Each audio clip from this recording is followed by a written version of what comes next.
Massacre. Massacre. Massacre. Massacre. Don't you love it? Yeah.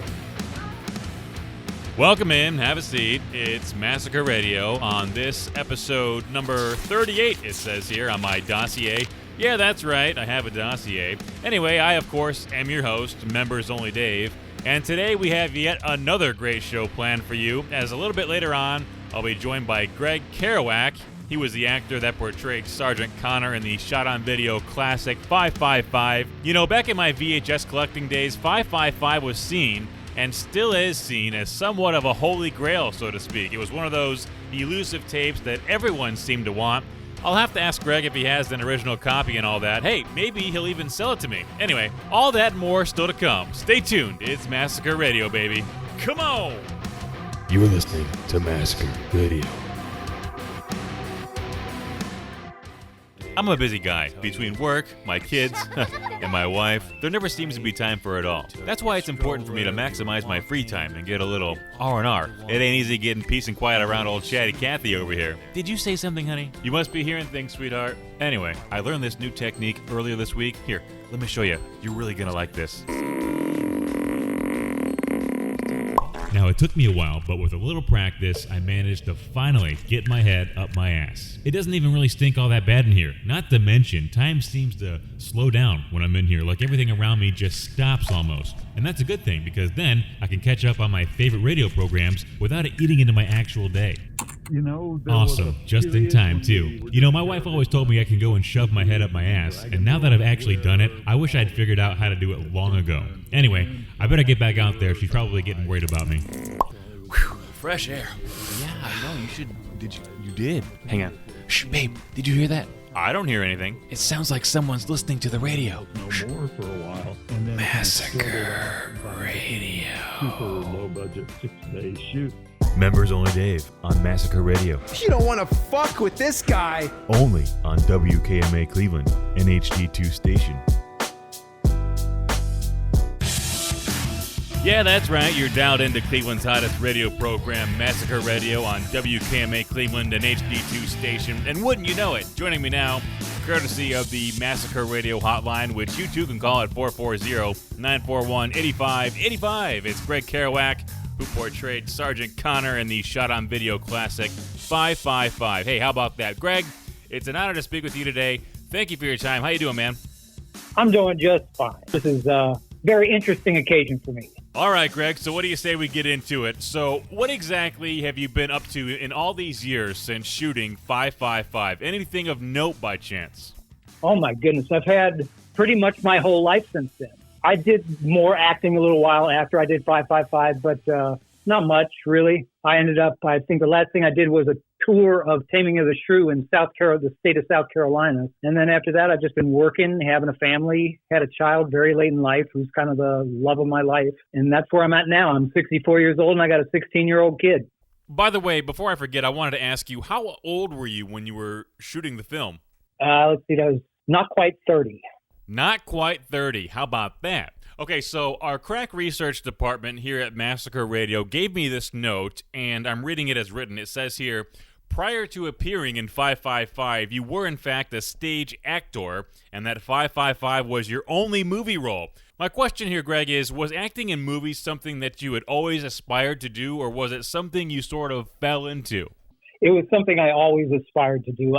Film has been a love of mine since I was 11, and I saw my first kind of adult film, which wasn't not adult in the sense that some people think of it, but not Mary Poppins, you know? Talk about the process of being cast as Sergeant Connor. I know so often of the time people audition for certain roles but end up getting another. Was that the case here?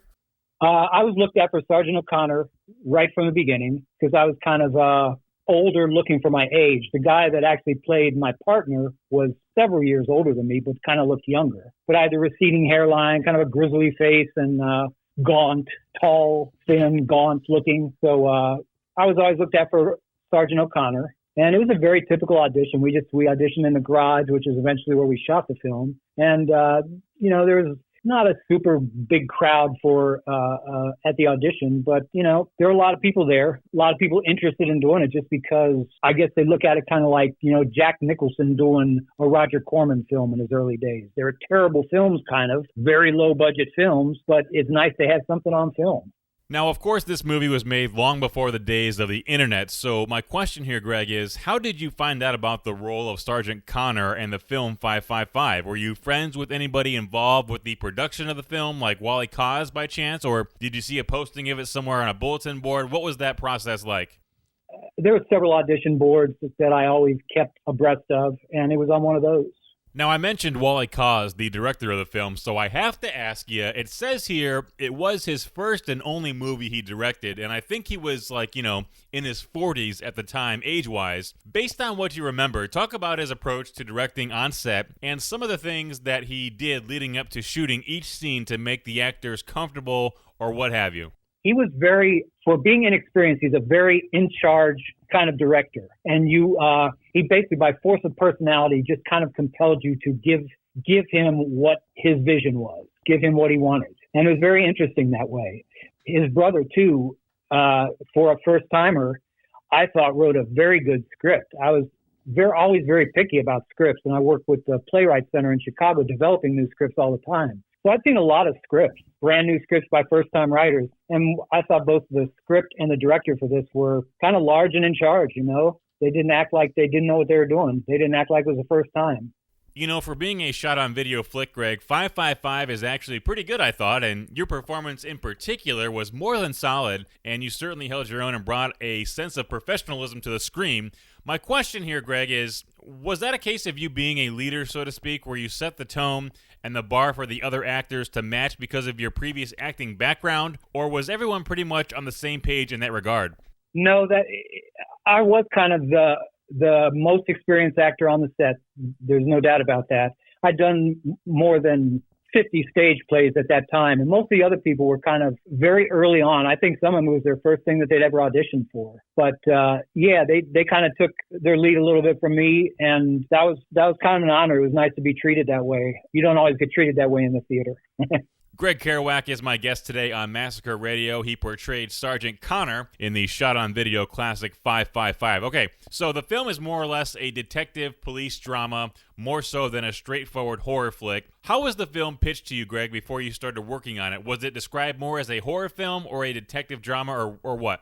It was very much described as a detective drama, and it was kind of almost a police procedural is the way it was described. Not that they really used those words back then, but that's kind of the way it was described. I thought it was a very straightforward detective film. Okay, so with it being pitched as a police procedural type film, did the idea of blood and extreme gore that was included turn you off or give you any pause when you were considering the project and how successful it could be?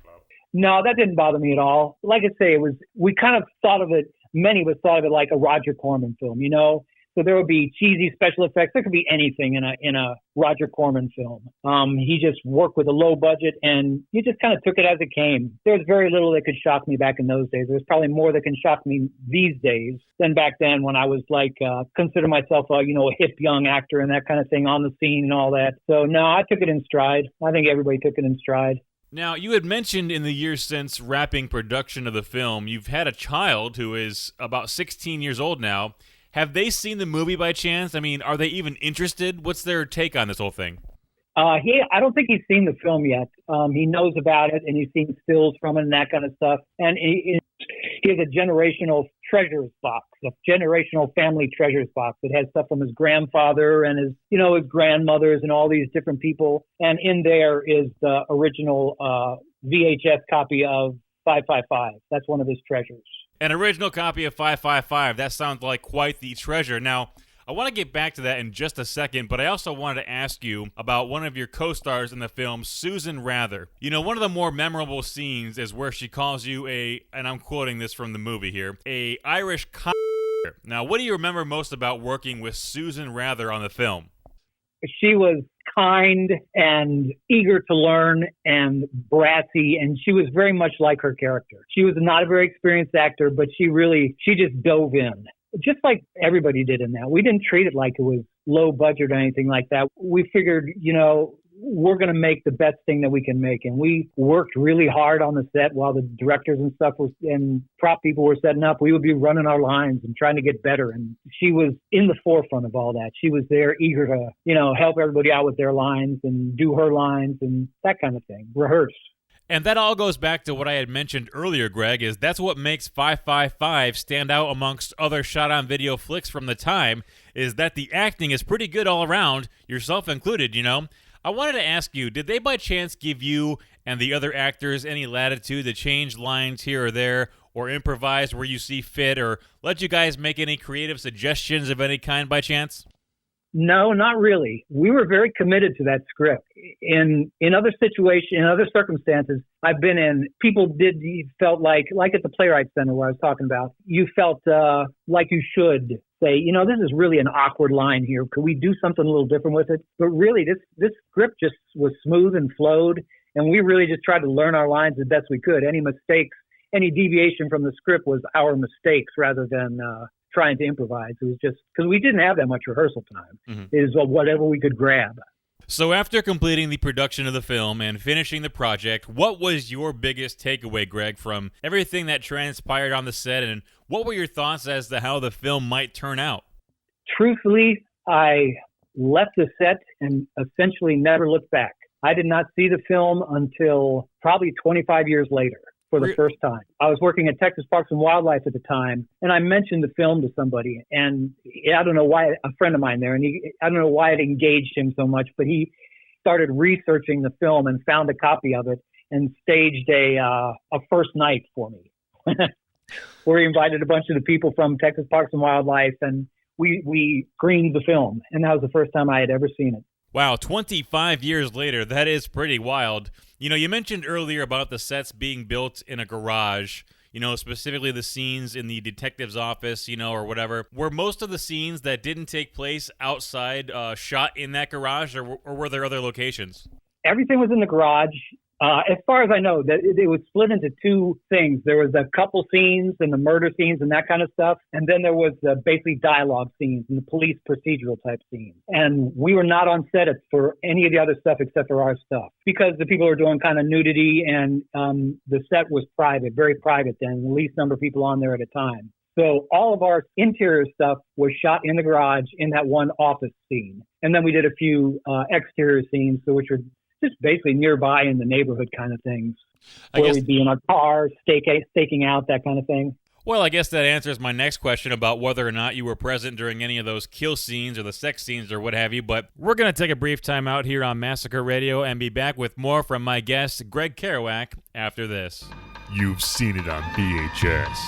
You've seen it on DVD. But no matter what you've seen, you ain't seen nothing like this. I found the body.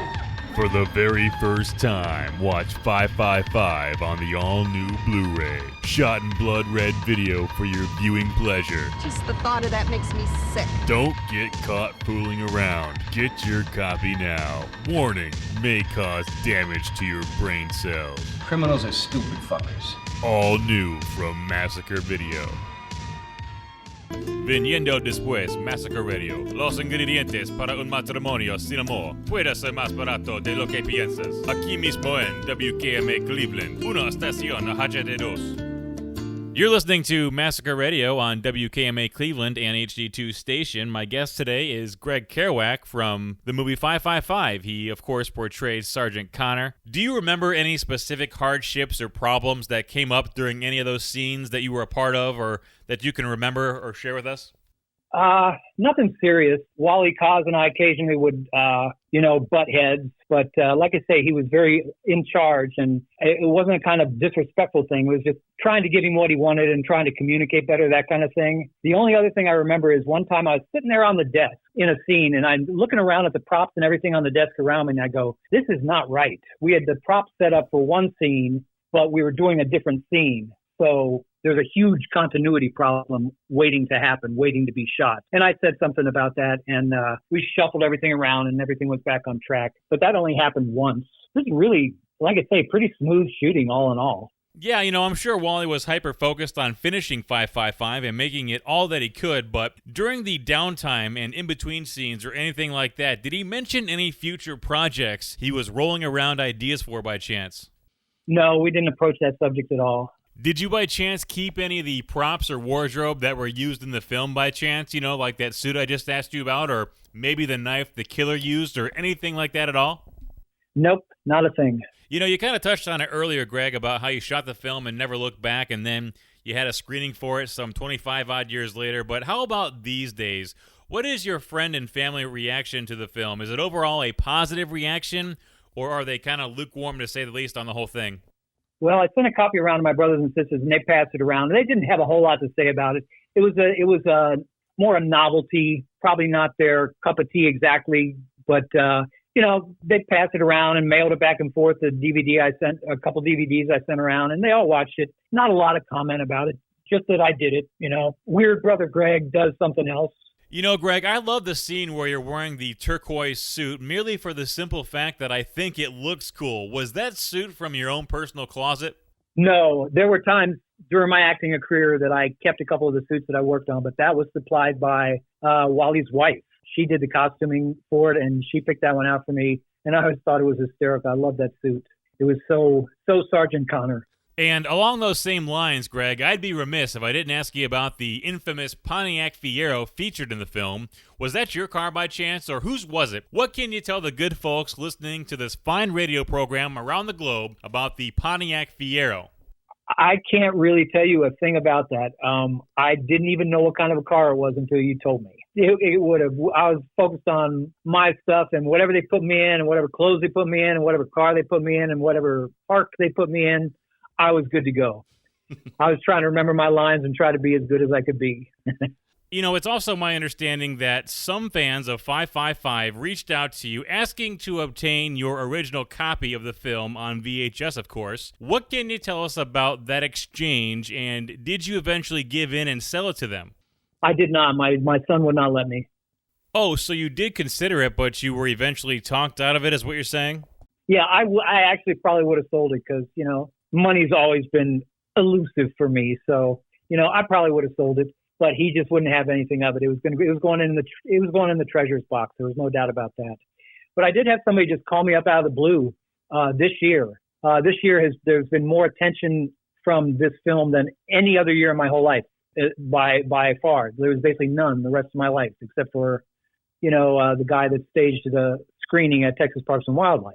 But somebody just called me up out of the blue, and we negotiated for a while and got up to a point of he was willing to go up to $200 for the VHS, and we finally just couldn't agree on it.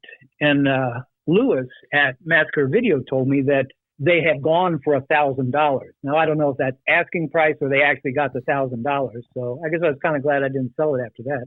Yeah, actually, I had heard something similar, that a copy does go for around that price, especially if it's a mint condition original, which I'm assuming your copy is, Greg. No, mine is not. I'd never got a copy from the original time. Like I say, when I left the set of 555, I basically never looked back. The guy at Texas Parks and Wildlife who did the screening, my wife actually finally tracked down a copy of it through a video service. So I've got a beat-up, used copy. Yeah, it seems like so many of the copies are beat up these days. As a matter of fact, now that I think about it, I don't think I've ever seen a pristine or like-new copy of 555 on VHS. So it's interesting that they are all former rentals or beat up to a degree, It is weird because there has to be a few boxes of them sitting around, or had to have been at one point, a few boxes sitting around unopened. But I don't know what would have happened to those. So after all these years have passed and people still ask you about the film, Greg, what does that mean to you, that not only is the film something that is still culturally significant, but as we touched on earlier, the original release is so sought after? What are your thoughts on that? I'm frankly shocked. I never thought it would have surfaced in the way that it has. And I'm proud. I'm proud of it. It's like I did a lot of work that I was proud of. But this one kind of did catch people's imagination, has become something of a little cult, has developed something of a little cult following kind of thing. So I'm tickled with it. I'm glad we worked as hard as we did on it. I don't know. I don't really know how good we were in it or anything like that. But, I'm glad we at least put our best foot forward. And I still feel that way about it.